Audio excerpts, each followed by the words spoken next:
আমি যেহেতু সমগ্ৰ অসমতে আমি পঞ্চায়তসমূহ পুনৰ্গঠন কৰিছোঁ, ব্লকসমূহ পুনৰ্গঠন কৰিছোঁ আৰু সেইকাৰণে পূৰ্বতে যিটো ব্লক আছিলে, বিশেষকৈ আমাৰ যি ৰূপসী ব্লক আছিলে, এই ৰূপসী ব্লকটো আমি কলগাছিয়া হিচাপে নামাকৰণ কৰি সেই স্থানতে আছে। আৰু ইয়াতে পূৰ্বতে আমাৰ ভৱানীপুৰ ব্লকটো আছিলে আৰু ইয়াতে আমি এইটো ঘিলাজাৰী ৰূপসী ব্লক হিচাপে নামাকৰণ কৰিছোঁ। আৰু ইয়াৰ পৰা যিমানখিনি পাকা বেতবাৰীকে আদি কৰি পূৰ্বৰ বৰপেটা যিটো ব্লক, সেই ব্লকৰ কামো ইয়াৰ পৰা হ'বগৈ।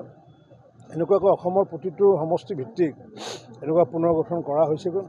আৰু নতুনকৈ আমি প্ৰায় 150টা যি পঞ্চায়ত কৰা হৈছে, সেই 150টা পঞ্চায়ততো আমি নতুনকৈ 20 লাখ টকীয়া ভৱন দিয়াৰ কাৰণে ইতিমধ্যে আমি বিত্তীয় অনুমোদন আমি জনাইছোঁ। গতিকে আগন্তুক দিনত আমাৰ নতুনকৈ গঠন হোৱা পঞ্চায়তসমূহতো নতুন ভৱন, পঞ্চায়ত ভৱন হ'বগৈ। এনেকুৱাকৈ আমি ইনফ্ৰাষ্ট্ৰাকচাৰ ডেভেলপমেণ্টৰ কাৰণে চেষ্টা কৰিছোঁ। আৰু মূলগত কথা হৈছে যাতে আমি গ্ৰাম্য জনসাধাৰণক যাতে আমি সেৱা কৰিব পাৰোঁ। আৰু ইতিমধ্যে সেৱা কৰাত আমি সফলতা লাভ কৰিছোঁ মাননীয় প্ৰধানমন্ত্ৰী নৰেন্দ্ৰ মোদী ডাঙৰৰ আশীৰ্বাদত আৰু আমাৰ মুখ্যমন্ত্ৰী ডক্টৰ হিমন্ত বিশ্ব শৰ্মা ডাঙৰৰ বলিষ্ঠ নেতৃত্বত। ইতিমধ্যে আমি অসমত আমি প্ৰায় 21 লাখ আমি প্ৰধানমন্ত্ৰী আৱাস যোজনা ঘৰ আমি দিবলৈ সক্ষম হৈছোঁ, যিটো নেকি ভাৰতবৰ্ষৰ এটা ইতিহাস হৈছে কম সময়ৰ ভিতৰত।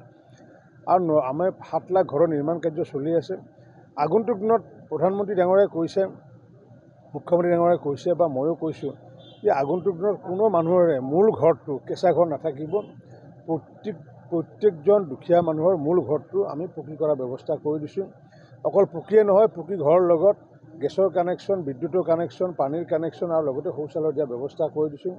গতিকে এনেকুৱাকৈ চিন্তা কৰা ভাৰতবৰ্ষত যদি প্ৰধানমন্ত্ৰী জন্মগ্ৰহণ কৰিছে, সেইটো একমাত্ৰ প্ৰধানমন্ত্ৰী নৰেন্দ্ৰ মোদী ডাঙৰে। পূৰ্বতে এনেকুৱা প্ৰধানমন্ত্ৰী জন্মগ্ৰহণ কৰা নাই যে দুখীয়াৰ ঘৰ, দুখীয়াৰ গেছ, দুখীয়াৰ বিদ্যুৎ, দুখীয়াৰ কাৰণে পানী, দুখীয়াৰ কাৰণে শৌচালয়।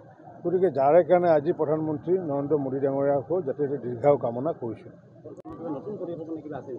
এতিয়া পঞ্চায়তবোৰ যিটো গঠন হৈছে, এতিয়া গাঁও সভা অনুষ্ঠিত কৰি পেলাই আমাৰ যিটো অনুমোদিত ধন আছে, ধনেৰে তেওঁলোকে কাম কৰিব। এতিয়াৰ পৰা পঞ্চায়তৰ জনপ্ৰতিনিধিসকলক ইতিমধ্যে আমি ট্ৰেইনিং দিয়া, প্ৰশিক্ষণ দিয়াৰ ব্যৱস্থা কৰিছোঁ। প্ৰতিটো পঞ্চায়তৰ নিৰ্বাচিত সদস্য, তেওঁ জিলা পৰিষদে হওক বা আঞ্চলিক পঞ্চায়তে হওক বা গাঁওসমূহ সদস্য হওক, প্ৰত্যেকে প্ৰশিক্ষণ ল'ব লাগিব। আৰু 4 পৰা 5 দিনীয়া প্ৰশিক্ষণ কাৰ্য আমাৰ সমগ্ৰ অসমতে চলি আছে।